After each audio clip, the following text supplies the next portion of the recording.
क्या अरविंद केजरीवाल अब इस्तीफा देंगे? क्या अरविंद केजरीवाल इस्तीफा देंगे? अगर जिस बात को मैं चर्चा करने की शुरुआत कर रहा हूं, वैसे अगर सुप्रीम कोर्ट नरेंद्र मोदी के खिलाफ कुछ कह दे तो डीजे बजने लगता है, लड्डुएं बांटे जाने लगती हैं। कहा जाता है कि देखो, सुप्रीम कोर्ट ने करारा तमाचा किया, सुप्रीम कोर्ट ने करारा झटका दिया, भारत सरकार को हिला कर रख दिया, नरेंद्र मोदी को झकझोर कर रख दिया, नरेंद्र मोदी को बड़ा झटका लगा। मतलब सुप्रीम कोर्ट अगर कुछ भी नरेंद्र मोदी के खिलाफ कुछ भी अगर मतलब उनके अगेंस्ट में कोई फैसला दे दिया तो मतलब विपक्ष और खासकर ये अरविंद केजरीवाल खुश हो जाते हैं और कहते हैं कि बड़ा झटका लगा, नरेंद्र मोदी को करारा झटका लगा। मतलब अजीब अजीब सी बातें करते हैं। लेकिन जो अब सुप्रीम कोर्ट ने कहा है, क्या अरविंद केजरीवाल इस्तीफा देंगे? क्या जो अब सुप्रीम कोर्ट ने कहा है, क्योंकि आदरणीय सुप्रीम कोर्ट ने जो बातें कही है, अरविंद केजरीवाल और उनकी कंपनी और उनकी पार्टी को करारा झटका लगा है। जिस सुप्रीम कोर्ट को लेकर लगातार नरेंद्र मोदी को कोसते रहते हैं, लगातार नरेंद्र मोदी को सवालों के घेरे में लेते रहते हैं, क्या अब सुप्रीम कोर्ट के उस फैसले के बारे में अरविंद केजरीवाल प्रेस कॉन्फ्रेंस करेंगे? क्या अरविंद केजरीवाल कुछ कहेंगे? जो मैं चर्चा की शुरुआत करने वाला हूं। चिपक कर देखने की जरूरत है। जरा वीडियोज को शेयर कर दीजिएगा। जब वीडियो शेयर करते हैं तभी जब ताकत मिलती है, तभी और भी सारे जब ताकत मिलती है तो समर्थन भी मिलता है। इसी को लेकर बात करूंगा। नमस्कार, आप देख रहे हैं तिवारी भैया, मैं हूं वेद प्रकाश। दरअसल इनको तो आप जानते ही होंगे, मनीष सिसोदिया दुनिया के सबसे बड़े और बेहतरीन शिक्षा मंत्री थे। मतलब इनके जैसा कोई भी शिक्षा मंत्री नहीं मिला अभी भारत को। तो अब ये शराब घोटाले में फंसे हुए हैं, लगभग शराब घोटाले में फंसे हुए हैं तो लगभग 9 महीने से जेल में। फरवरी में इनको गिरफ्तार किया गया था और अब अक्टूबर चल रहा है तो लगभग 9 महीने से जेल में है। और लगातार दुनिया के भारत के जितने भी कोर्ट हैं, उन तमाम कोर्टों के चौखट को चूम चुके हैं ताकि न्याय कुछ मिले। लेकिन फिलहाल अब न्याय के नाम पे न्याय के नाम पे सिर्फ झटका ही झटका मिला है। लेकिन फिलहाल इनकी कुछ आशें थी कि मुझे सुप्रीम कोर्ट से न्याय मिलेगा, सुप्रीम कोर्ट से ऐसी फैसला मिलेगा जिससे मैं दिवाली घर पे मनाऊंगा। लेकिन हुआ क्या, झटका लगा। लेकिन जो झटका दिया है सुप्रीम कोर्ट ने, क्या उस पे अरविंद केजरीवाल टीका टिप्पणी करेंगे, उस पे कुछ कहेंगे? क्योंकि अगर सुप्रीम कोर्ट आज उनको मतलब मनीष सिसोदिया को जमानत दे देती तो बाल्टी भर भर के अरविंद केजरीवाल कोसते, बाल्टी भर भर के, कि देखो नरेंद्र मोदी को झटका लगा, अमित शाह को झटका लगा, भाजपा को करारा झटका लगा, नरेंद्र मोदी को सुप्रीम कोर्ट के जज साहब ने डांट दिया, नरेंद्र मोदी को इस्तीफा देना चाहिए, सुप्रीम कोर्ट ने करारा जवाब दिया है, सुप्रीम कोर्ट ने मोदी सरकार की नींद को जगा कर रख दिया है, उसके तानाशाही को खत्म कर दिया है। पता नहीं ऐसे ऐसे शब्द उठा के लाते अगर मनीष सिसोदिया को जमानत मिल जाता। लेकिन जमानत के नाम पे क्या मिला है, जरा ये हेडलाइंस पढ़ लेते हैं, फिर से चर्चा की मैं इसमें घुसूंगा। मनीष सिसोदिया को जमानत याचिका खारिज। सुप्रीम कोर्ट ने कहा है घोटाले में 338 करोड़ की लेन देन संदिग्ध पाई गई है, जांच 6 महीने में पूरी करें।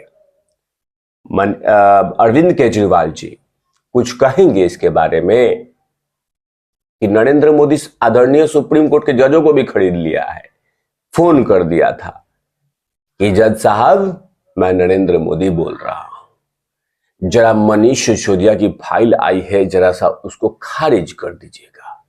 ये भी कह दीजिए। एक कहने के लिए तो कुछ भी कहा जा सकता है कि न्यायपालिका पे भी नरेंद्र मोदी का कब्जा हो गया है, न्यायपालिका पे नरेंद्र मोदी ने पूरी तरह से अपनी कुंडली मार के बैठे हुए हैं। इस तरह की तमाम बातें तो कही जाती है, लेकिन आदरणीय जो सुप्रीम कोर्ट ने कहा है कि दिख रहे हैं कि घोटाले हुए हैं, पाई गई है, और 300 कुछ रुपए का 338 करोड़ रुपए का लेन देन में कुछ सगदिन पाई गई है, और साथ में आदेश भी दे दिया कि 6 महीने में जांच पूरी करे। आखिरकार आदरणीय सुप्रीम कोर्ट ने क्या कहा, पूरी बात इस पे बताते हैं। मनीष सिसोदिया पर शराब नीति मामले में भ्रष्टाचार, मनी लॉन्ड्रिंग का आरोप है। सुप्रीम कोर्ट में मामले की सुनवाई करते हुए जस्टिस संजीव खन्ना जी और जस्टिस SVN भट्टी साहब ने बेंच में हुई। जस्टिस खन्ना ने कहा कि घोटाले से जुड़े कई सवालों के जवाब अभी तक नहीं मिले हैं। इनमें 338 करोड़ रुपए का लेन देन हुआ है, जिसमें मनीष सिसोदिया की भूमिका संदिग्ध लग रही है, इसलिए याचिका खारिज की जाती है। कोर्ट ने कहा कि जांच एजेंसियों को कि ट्रायल 6 से 8 महीने में पूरा करें।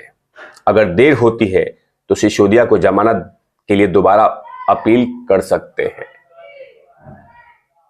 बताइए, जज साहब खन्ना जी ने जो बातें कही है, तो कह दीजिए केजरीवाल कि ऐसा कुछ हुआ ही नहीं था, कह दीजिए, क्योंकि आपके फेवर में अगर ये अभी जमानत मिल जाता तो ढोल नगाड़े पीटे जाते, लड्डुएं बांटे जाती और नरेंद्र मोदी को कोसा जाता। लेकिन क्या अपने आप को कोसेंगे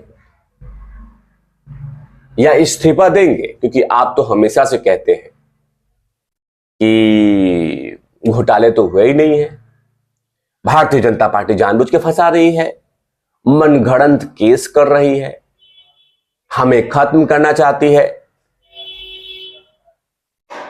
तो क्या सुप्रीम कोर्ट के फैसले के बारे में एक प्रेस कॉन्फ्रेंस हो जाए? कहेंगे उसके बारे में, कुछ बोलेंगे? नहीं बोलेंगे, क्योंकि उनको पता है कि जो बड़ी बड़ी एजेंसियां काम कर रही है उनके पास कहीं ना कहीं किसी ना किसी तरीके से सबूत है। नकार कौन रहा है? सिर्फ अरविंद केजरीवाल और उनकी पार्टी। लेकिन जो आदरणीय सुप्रीम कोर्ट साहब ने कहा है,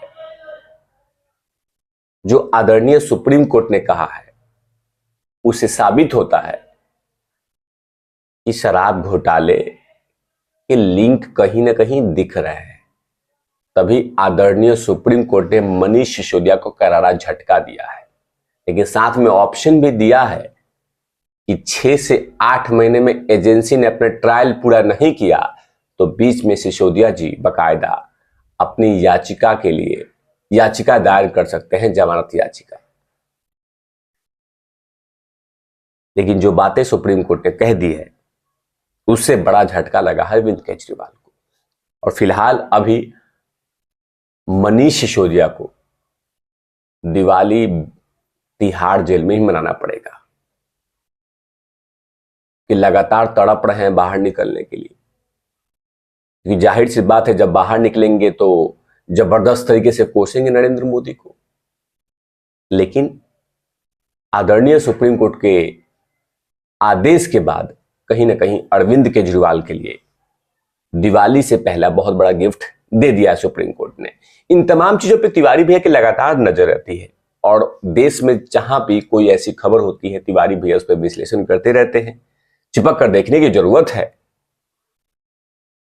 कैमरामैन ध्रुव लाठी के साथ मैं Ved Prakash of not lovies.